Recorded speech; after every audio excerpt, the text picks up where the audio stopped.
الحمد للہ رب العالمین والصلاة والسلام علی سید الانبیاء والمرسلین۔ آج تراویح میں پڑھا جانے والا 25واں سپارہ اور اس کا خلاصہ سورۃ الشورى شروع ہوتی ہے، اور اس سے پہلے تھوڑا سا حصہ ہے حامیم السجدہ کا، جس سے 25واں سپارہ اسٹارٹ ہوتا ہے۔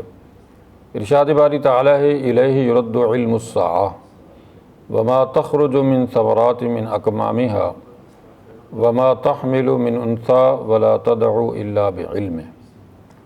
ویوم ینادیہم این شرکائی قالوا آذناک ما منا من شہید۔ اللہ رب العزت قیامت کا نقشہ کھینچتے ہوئے ارشاد فرماتے ہیں کہ قیامت جو ہے اس کا علم تو اللہ کو ہے کہ وہ کب آئے گی، لیکن بہرحال ایک تو یہ کہ وہ یقینی طور پہ آئے گی،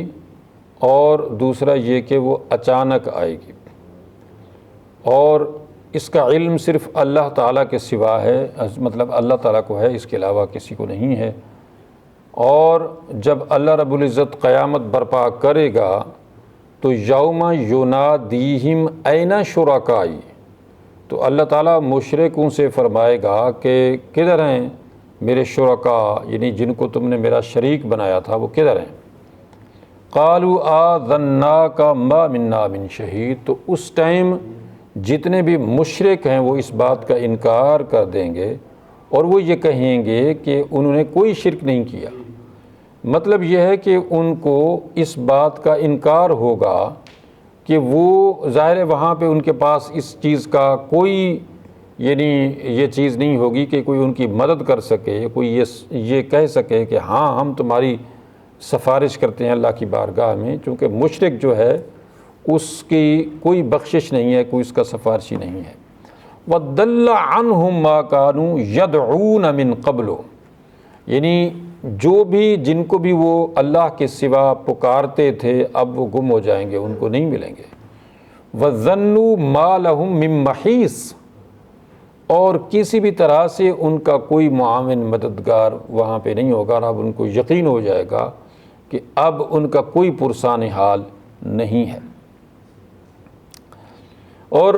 اللہ تعالیٰ نے انسان کی جو مختلف حالتیں ہیں کہ جب اس کو کوئی مصیبت پہنچتی ہے تو وہ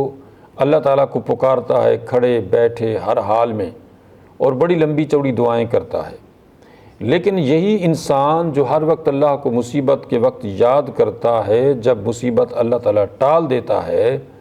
تو یہ اللہ کو ایسے بھول جاتا ہے جیسے کبھی اس کو کوئی مصیبت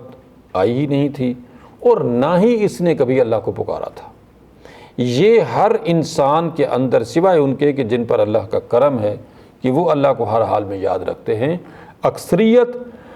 انسانوں کے اسی چیز پر ہے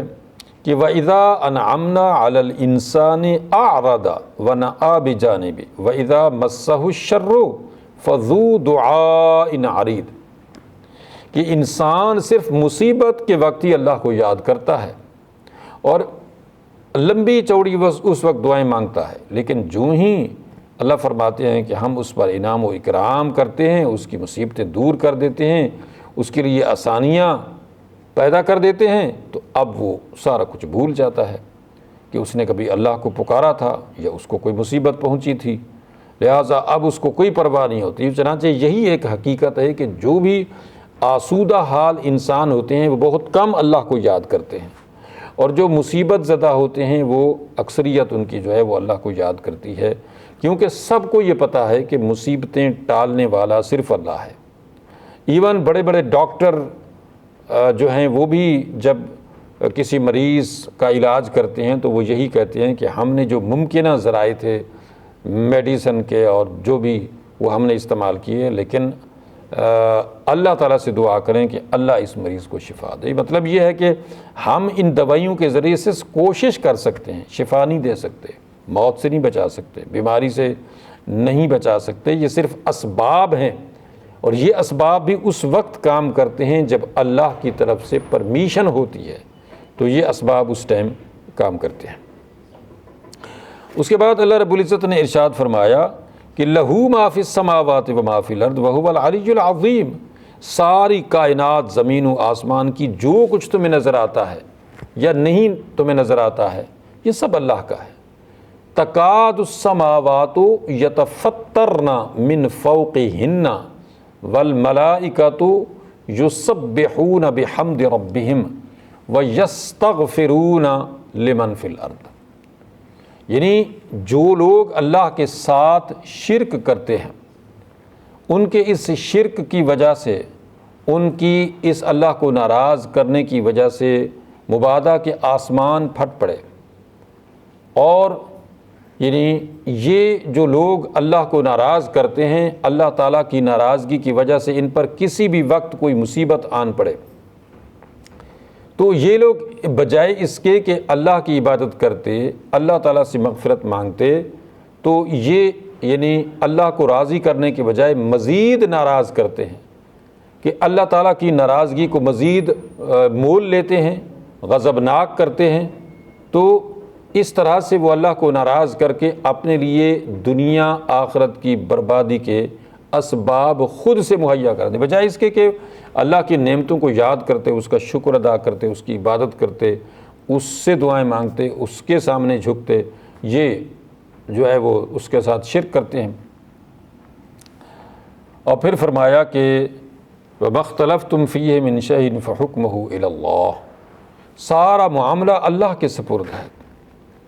اور ذَلِكُمُ اللَّهُ رَبِّي عَلَيْهِ تَوَكَّلْتُ وَإِلَيْهِ أُنِيبُ، یہی وہ رب ہے اللہ تمہارا میرا سب کا، میں تو اسی پر بھروسہ کرتا ہوں اور اسی کی طرف میں رجوع کرتا ہوں۔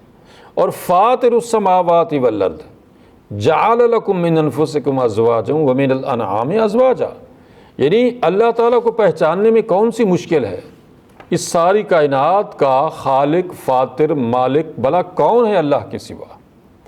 کون دعویٰ کر سکتا ہے کہ اس نے آسمانوں اور زمین کو بنایا ہے؟ کون یہ دعویٰ کر سکتا ہے کہ انسانوں کی زندگیوں کا مالک وہ ہے؟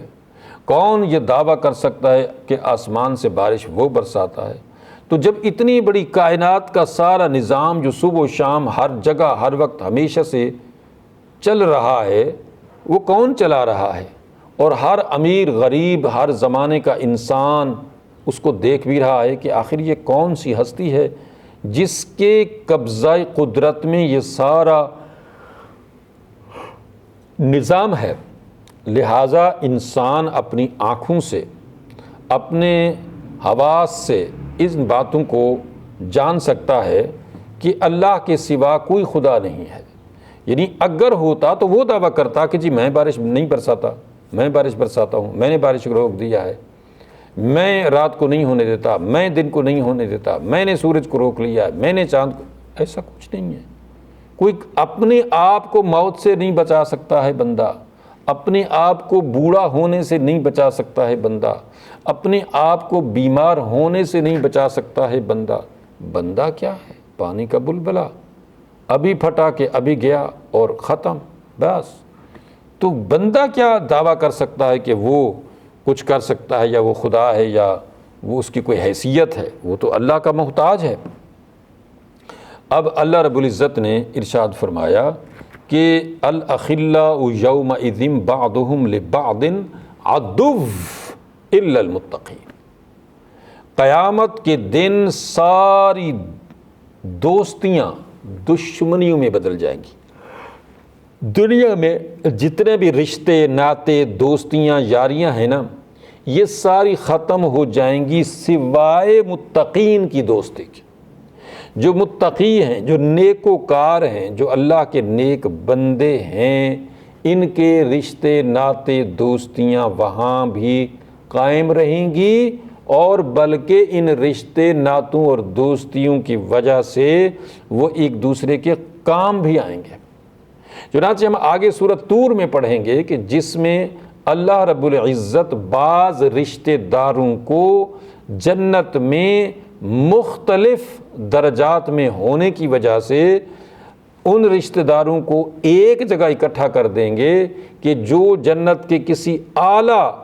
درجے میں ہیں، اور ان کے دوسرے رشتہ دار جنت کے نچلے درجے میں ہیں، کم درجے میں ہیں، تو اللہ رب العزت کم درجے والوں کو اعلیٰ درجے والوں کے ساتھ ملا دیں گے کہ ان کے رشتے کی وجہ سے۔ اور اس آیت میں بھی جو یہ سورت الزخرف کی آیت ہے، آیت نمبر 68 آیت نمبر 67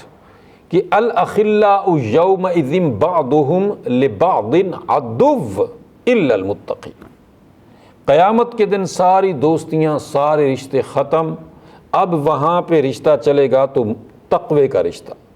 کہ جو متقی ہیں، جو پرہیزگار ہیں، جو یہاں پہ رشتہ دار تھے، دوست تھے، یار تھے، کسی بھی حوالے سے آپس میں ان کا کوئی تعلق واسطہ تھا، تو وہاں پر بھی ان کی یہ دوستی قائم رہے گی۔ اور وہاں پر بھی یہ، بلکہ سورۃ طور میں بھی اس کا تذکرہ ہے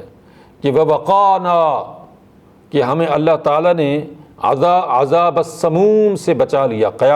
یعنی جہنم کے عذاب سے بچا لیا۔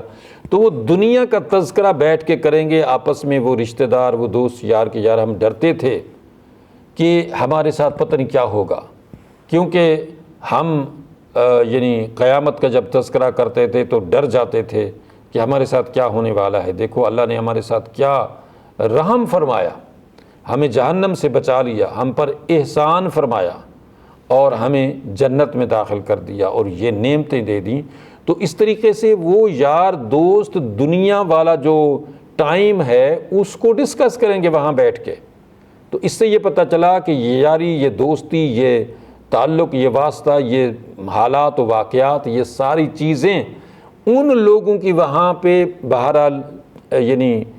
ڈسکس ہوں گی اور چلیں گی کہ جو متقی تھے، جو ڈرتے تھے، مطلب جنہوں نے، جیسے نبی کریم صلی اللہ علیہ وسلم کے پاس بندہ آیا، اس نے کہا کہ یا رسول اللہ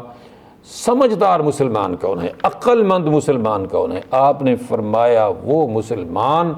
جو موت کو کثرت سے یاد کرتا ہے اور آخرت کی تیاری کرتا ہے۔ بالکل یہ عقل کے مطابق بات ہے کہ اصل معاملہ تو آخرت کا ہے۔ یہاں کوئی بندہ دنیا کا سب سے بڑا جو اسٹیٹس ہے وہ اپنا لے، حاصل کر لے، دنیا کی سب سے زیادہ دولت، ثروت، کچھ بھی حاصل کر لے، لیکن یہ سب تو عارضی ہے۔ وہ اس کے بنائے ہوئے محل بھی ادھر رہ جائیں گے، اس کی اکٹھی کی ہوئی دولت بھی ادھر رہ جائے گی، اور وہ خالی ہاتھ اس دنیا سے جائے گا۔